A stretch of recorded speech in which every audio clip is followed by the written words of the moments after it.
Bonjour à tous. Je suis enthousiaste avec les assemblées que nous avons eues, au moins dans cette région, et je suis certain que les choses se sont bien passées pour beaucoup d'entre vous. Nous avons eu une assemblée de sabbat à partir de Charlotte. Un certain nombre de personnes se sont connectées et tout s'est déroulé sans aucun problème. Je suis enthousiaste à cause des messages et de l'atmosphère générale que nous vivons ici à la maison. Je porte encore les vêtements de l'assemblée, comme vous pouvez le voir.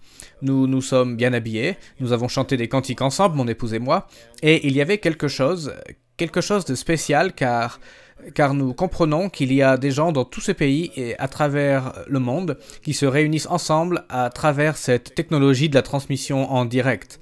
Peut-être à travers d'autres technologies, et certains d'entre vous entendront peut-être ce message un peu plus tard, et nous ne sommes pas capables de nous réunir de la même façon. Mais notre but est que nous puissions tous nous réunir ensemble. Monsieur Ryan Dawson, qui travaille ici au siège central, un jeune homme qui a donné la sermonnette dans laquelle il a parlé des leçons de la quarantaine. Et une des leçons à laquelle je n'avais jamais vraiment pensé moi-même est que les enfants d'Israël furent en quarantaine pendant la soirée de la Pâque. Ils étaient rassemblés dans leur maison et ils n'étaient pas autorisés à sortir à l'extérieur. C'était seulement pour une nuit, mais c'était une quarantaine très spéciale qu'ils ont vécue avant de sortir d'Égypte. Monsieur Richard Helms a présenté le sermon en donnant 10 façons de s'aimer les uns les autres. Je pense que c'était très spécial, très important à cette époque en particulier. Nous devons nous aimer les uns les autres, et cela nous donne l'opportunité de transformer l'adversité en opportunité. Satan aimerait troubler la cérémonie de la Pâque, la soirée mémorable, les jours saints en général. Il aimerait troubler son Église. Pas son Église, mais l'Église de Dieu. L'Église de Dieu. Il aimerait faire cela. Mais nous avons l'occasion de faire tout l'opposé. De faire l'opposé, de nous rapprocher les uns des autres, de nous aimer les uns les autres, et d'aimer nos voisins, d'être une lumière et de faire des choses que nous devons peut-être faire pour revenir aux fondamentaux, comme cela a été mentionné dans les messages. Et je pense que dans les messages que vous avez entendus, un orateur a peut-être parlé de cela également. Comme je l'ai dit, nous nous sommes bien habillés, nous avons chanté des cantiques, et il y avait quelque chose de spécial concernant ce sabbat en particulier. Je n'avais jamais vraiment observé un sabbat en ligne de cette façon. Je m'étais connecté à des études bibliques et d'autres réunions que nous avions eues, mais je ne m'étais jamais habillé comme cela, chanter des cantiques, juste mon épouse et moi, en réalisant que nous faisions la même chose que tous les frères et sœurs à travers le monde. Je souhaiterais prendre quelques instants ici. Je vais présenter ces communiqués journaliers. Je ne serai pas le seul à les présenter, il y en aura d'autres qui participeront à ces communiqués journaliers. Mais je voudrais clarifier quelque chose au sujet de la Pâque et les jours des pains sans levain. Nous sommes tous dans le même bateau en essayant d'apprendre pour la toute première fois. Nous n'avons jamais connu quelque chose de similaire et notre but est de protéger tout le monde. Un certain Jeremy Saltan a écrit sur un blog. Non, il s'agissait d'un tweet qui m'a été envoyé par un de nos membres au Canada. J'ai écouté ce que disait Jeremy Saltan. Il a écrit pour la BBC, pour le Jerusalem Post et d'autres publications à travers le monde, y compris aux États-Unis.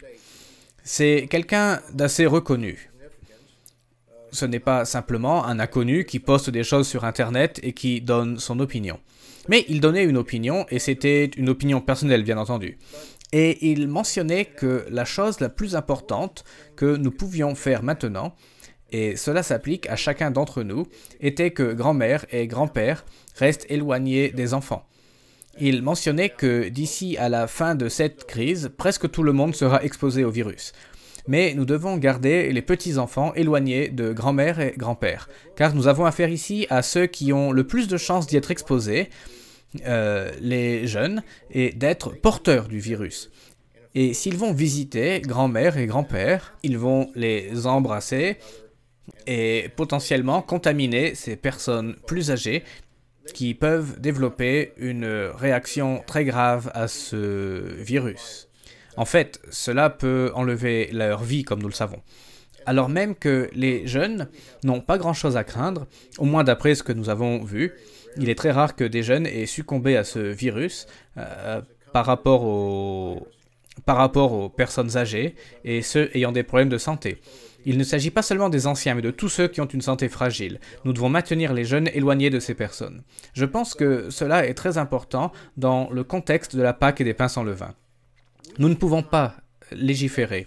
Je ne veux pas légiférer. L'Église ne veut pas légiférer et dire « Vous pouvez seulement avoir votre propre foyer pour la soirée mémorable, par exemple. » Mais nous devons nous réunir en très petit nombre. Plus le nombre est restreint et moins il y aura de personnes exposées dans le foyer, mieux nous nous porterons. Mais nous avons des célibataires âgés, des individus qui voudront peut-être se réunir, qui auront été en quarantaine dans leur maison depuis quelque temps. Ils pourraient vouloir se réunir et nous n'allons pas légiférer à ce sujet.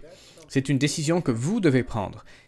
Et si quelqu'un tombait malade, il faut tout de suite le faire savoir, afin que tout le monde soit protégé en général. Mais vous devez prendre ces décisions. L'Église ne va pas décider à votre place. Nous vous encourageons à vous réunir en petits groupes, assurément moins de 10 personnes, et de se réunir par catégorie d'âge plus ou moins. Encore une fois, il n'y a rien de mal à rester seul. Mais s'il y a un célibataire ou une veuve habitant proche d'une autre dans la même région et qu'elles veulent se réunir, nous ne disons pas qu'il ne faut pas le faire. Je souhaitais clarifier cela car c'est une des questions qu'on nous a le plus posées. Il faut faire preuve de jugement, de sagesse, de jugement selon Dieu et avec des prières. Ne cherchez pas à faire les choses à votre manière, mais ayez de l'amour les uns pour les autres et évaluez les conséquences de vos décisions. Il y a des décisions qui ne concernent pas seulement l'exposition physique, mais nous devons aussi nous préoccuper du bien-être mental de tous les individus. Comme je l'ai mentionné, l'un d'entre nous enregistrera un rapport quotidien que nous allons diffuser. Je présenterai probablement le prochain demain, mais d'ici là, transformons l'adversité en opportunité, aimons Dieu et aimons notre prochain.